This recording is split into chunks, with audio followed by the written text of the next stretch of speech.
Pocket में पैसा ना है देखो चाहे नाच रे बोल के भैया अभी चिचड़ी देखाच रे बुझाइल। पॉकेट में पैसा ना है देखो चाहे नाच रे बोल के भैया अभी चिचड़ी देखाच रे जय बेटी कोठी बारात मालिक से अभी तुम्हें पिटवाई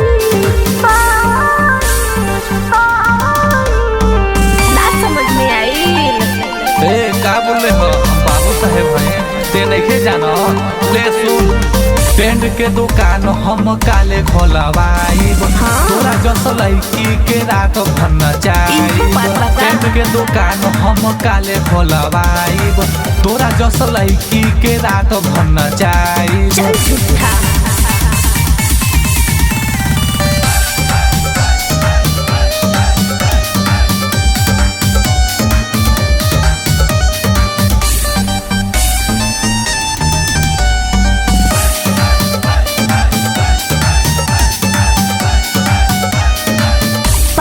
जीता खोड़े खाड़े देखते ही पगला गइले डूबे जीता दिल के लगाई कुछ दिन में डूबला गइले।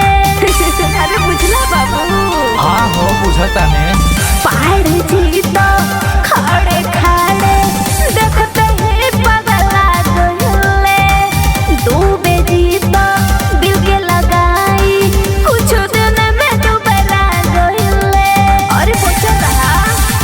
चौबे साहू नहीं अहिरान हई हो बात मानिला न हम बबुआन हई हो।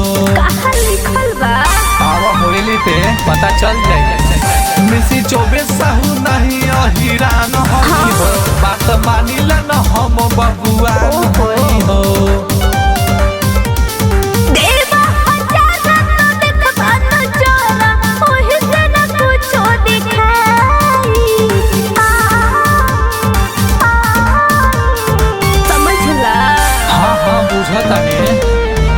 टेंट के दुकान हम काले खोलवाइब तोरा जस लड़की के रात भर नचाइब। टेंट के दुकान हम काले खोलवाइब तोरा जस लड़की के रात भर नचाइब।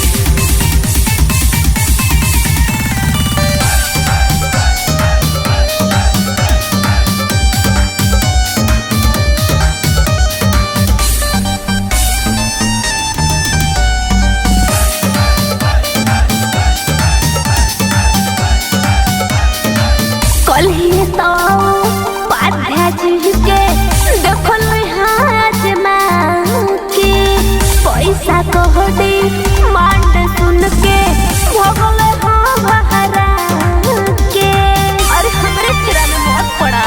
ओहो कलिए तो पाध्या जी के देखल हाथ मां के पैसा कोहडी मांड सुन के भगल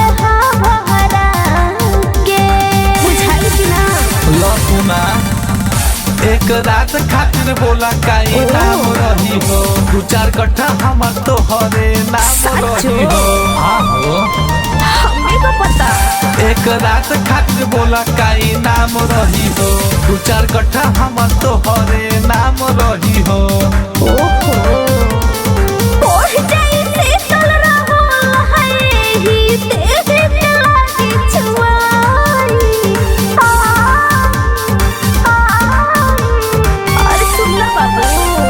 हो ना सुना टेंट के दुकान हम काले खोलवाइब तोरा जस लड़की के रात भर नचाइब। टेंट के दुकान हम काले खोलवाइब तोरा जस लड़की के रात भर नचाइब। काल्हि से तैयार हो।